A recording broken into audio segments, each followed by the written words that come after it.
Do you find yourself spending too much money on eggs and want to start your own flock? Well, in this video, I'm going to give you some tips as to how you can do that even if you only have a small backyard. Let's get into it. My first tip, if you're a new chicken owner, is going to be choosing the right breed. And that's going to depend on your context and the amount of space you have and what you want to get out of your chickens. Now, if you only have a small backyard space and you only really want eggs, you might be best off with white leghorns. They're a really small chicken that are very efficient at laying eggs, and they don't eat a lot of feed. Not as much feed as these heritage breeds behind me. So white leghorns are a very efficient chicken that does well in confined spaces. So if you only have space for a small coop and run, white leghorns will do really well. And when you buy white eggs at the store, the chances are you're probably buying white leghorn eggs from a large, place where they're all inside all the time. But obviously, the more you want to get them out, if you can, as much as possible, you want to make sure they're still getting sunshine and bugs and things like that. Now, other kind of chickens you could get are called heritage breeds. And those are like the barred rock behind me, the black and white striped one. These two are a combination here we hatched. They're a combination of Buff Orpington and Barred Rock. So that's a mix of those, and that is a plain Buff Orpington. Kind of looks like a golden retriever of chickens. So these chickens will lay lots of eggs, and they're dual purpose, meaning they get large enough that you can harvest the meat off them if you choose to do that. These chickens are so hardy. They get really big and lots of feathers. They can take care of themselves. Those are the kind of things that you want to look for. And I keep them in these tractors now all the time, and they were in these tractors all through winter and did just fine. My strategy with dual purpose breeds, like the ones I just mentioned, to keep the roosters alive long enough so that they can fertilize the hen's eggs, and then I could hatch another batch of baby chicks. And that is when I will process those roosters that inevitably hatch. There's always a few. When you hatch chicks, you're going to get hens and roosters. You can't just get hens because that's what you want. So I will keep the roosters alive long enough, if I hatch them, just so I can fertilize more eggs, to hatch more in my incubator, and then we will enjoy them for a nice meal. And that's because I don't enjoy being woken up to loud crows, and I like my sleep, and I'm sure my neighbors do too. Now, speaking of hatching chicks, we actually just did that. 10 days ago, we hatched a new batch of baby chicks, and we have 13 chicks in our chicken coop where they're going to be living. And what I ended up doing was kicking out the existing flock that we have. We have 10 birds that are laying hens right now, but they're all over 2 years old. And after 2 years, the egg laying production goes way down. So my plan is to replace that flock with these new chicks that we just hatched.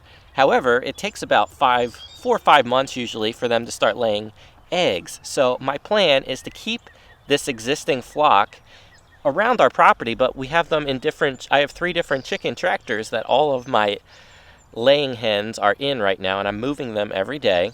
And they're still laying eggs. There's one on the ground right behind me here. I found that for our family of 4, keeping about 10 to 12 hens is the perfect amount to keep enough eggs for us year-round, and we eat a lot of eggs. You might be wondering, well, what am I going to do with those 2-year-old hens after they are retired from the farm?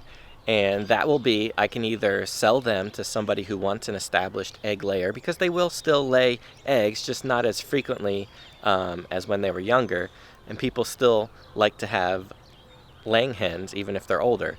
And they could also be processed. Even though they're a little bit older, the meat might be a little bit tougher, but they could still be used for things like soups and stews, slow cooked, or they could just be used to make bone broth, which is really nutritious and easy to make as well. Okay, so my new baby chicks are in this chicken coop behind me.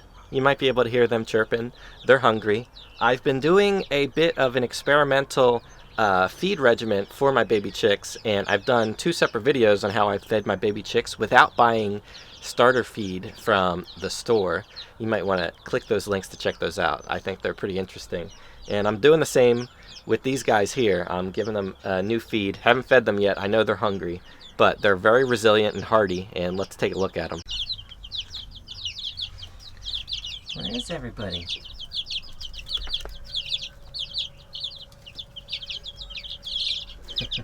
Hi.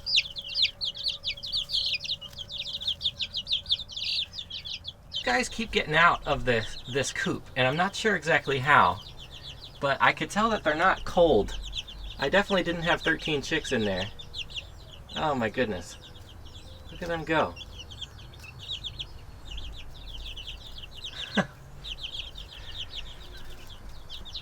This is not, I'm not sure exactly. There must be a gap in there that these guys are getting out. There's a gap here that shouldn't be here. That's where they're getting out. Where?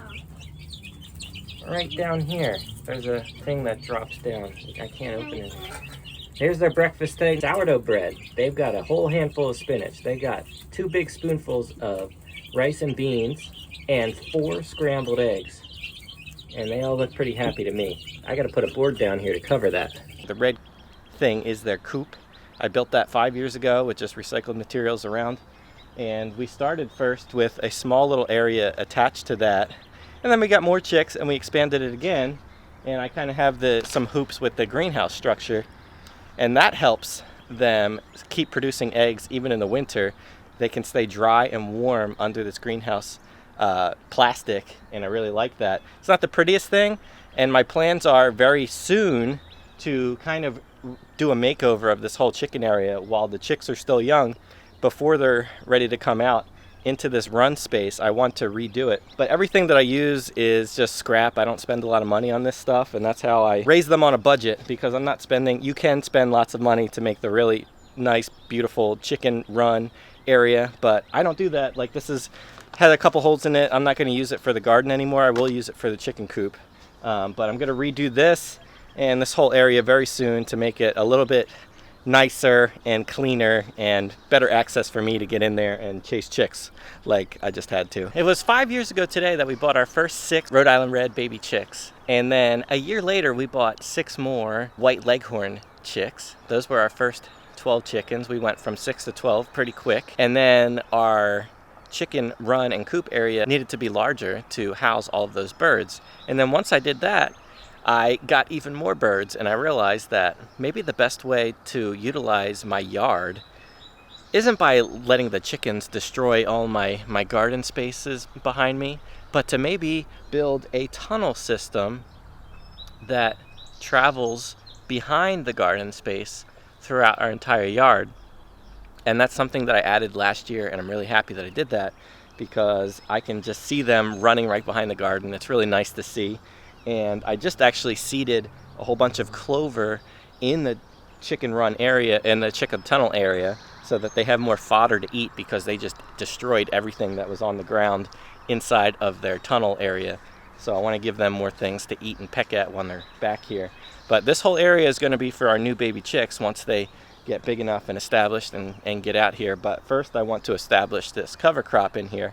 I actually did a video on how I put this whole chicken run together recently. I'll put a link to that if you didn't see that one. Having the chickens be able to go across the yard in the tunnels does 3 things for me really well. For one, it keeps them safe from aerial predators that might want to hurt them or kill them. Second, it gives them more access to bugs and things to eat around the yard. And third, it gives them more sunlight, which in turn ends up giving you, the chicken owner, more eggs. And I like all 3 of those things together, because I don't want them destroying my garden.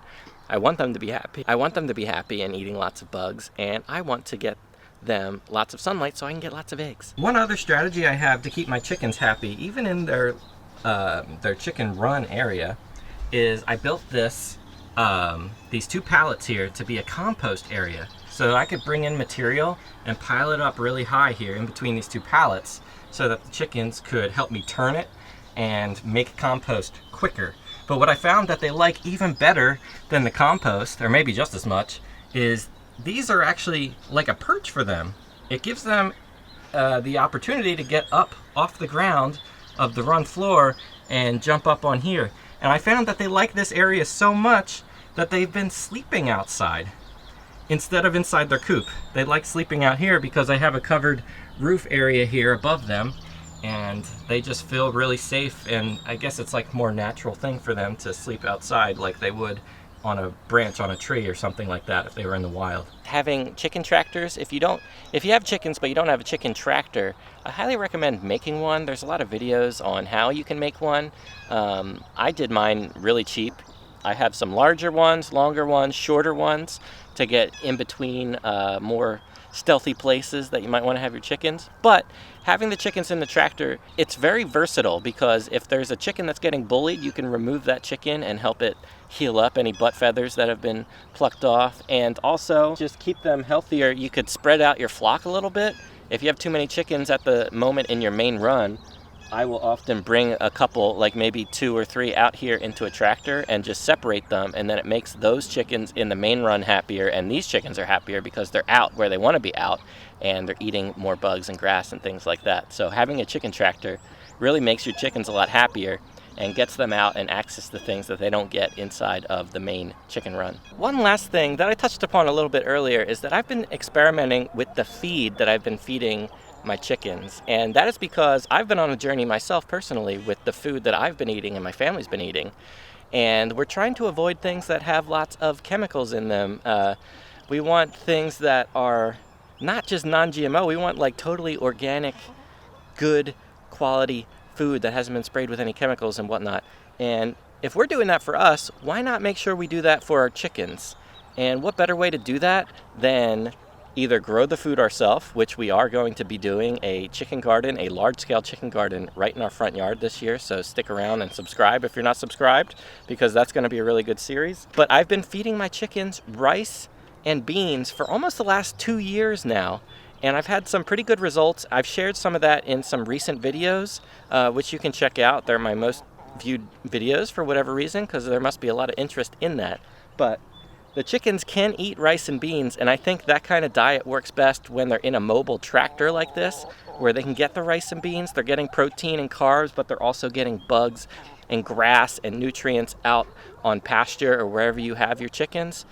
So I think that's where that diet really shines. I also don't want to spend money, endless amounts of money every month on bags of feed that might not be the best feed, and I want to save money. This can be a more expensive thing also, depending on where you get your, if you're doing rice and beans, it depends on if you're getting organic, which we try to do our best, but depending on where you get your food, it's going to depend on how much this costs. But it might be worth it to you to just know that your chickens are eating real food and not be thrown some sneaky medicated stuff into the bag that you might not want them eating, and then in turn you consuming when you eat the eggs. So that's something I've been doing. It's been pretty successful. It's not perfect, but I'm trying this year with my chicken garden plans to grow enough food to feed them for an entire year. And that'll be corn, squash, beans, and sunflower seeds, which is a really high source of protein. So definitely stick around and subscribe if you are not, because that's going to be really interesting to see. I was inspired to try this diet after watching a video. I think his name's Lead Farmer on YouTube, but he did a video where he fed his chickens pasta and beans, and I was really intrigued after that, so I started trying it myself and was happy with what I saw. I've also tried lentils and rice. I really like lentils. Lentils are like a protein powerhouse, so those are really good. I've tried a high protein pasta. It's like a garbanzo bean type pasta with beans. That's really high protein, but those pastas are kind of expensive. I've tried fermenting the rice and beans and then feeding it. I've done all those things. I've done videos on all of those things too, so you can look through my old playlist of raising chicken videos or feeding chicken videos, and you'll see some of those videos. They eat everything. Chickens eat everything, and they don't need to eat just bags of feed at the store, regardless of what the internet might tell you. Believe it or not, you can raise chickens without Tractor Supply and without spending all your money at the feed store. And if you're interested in going a little bit deeper into how exactly you can do that and feed your chickens year-round without buying any feed at the store, make sure you subscribe to our email newsletter down below. And later this year, I'm going to be releasing a course on how you can feed your chickens without the feed store